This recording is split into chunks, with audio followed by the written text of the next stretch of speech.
పెద్దల మాట చద్దన్నం మూట. మాట మంచిదైతే ఊరు మంచిదవుతుంది.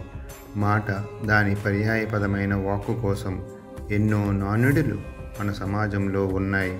అటువంటి మాట యొక్క విలువను మీకు తెలిపేందుకు, నాకు తెలిసిన విధముగా మీ ముందుకు తెచ్చేందుకు చేసిన ప్రయత్నమే ఈ కవిత్వం.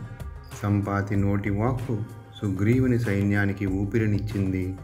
జాంబవంతుడి నోటి వాక్కు పింగళాక్షుని పరాక్రమమును పరిమళింపజేసింది. సీతమ్మ సిన్నవాక్కు సిక్కులెన్నో తెచ్చింది. శిశుపాలుని నోటి వాక్కు నేల కొరిగేట్టు చేసింది. మందరకాని వాక్కు రఘువంశాన్నే చిందరవందర చేసింది. దుర్యోధనుడి సంధివాక్కు కర్ణుడి కథనే మార్చివేసింది. మలినము అంటని వాక్కు ఆ మహావిష్ణువుని సైతం మురిపిస్తుంది. కుతంత్రము నిండిన వాక్కు కలికి సైతం కడకు కన్నీటినే మిగుల్చుతుంది.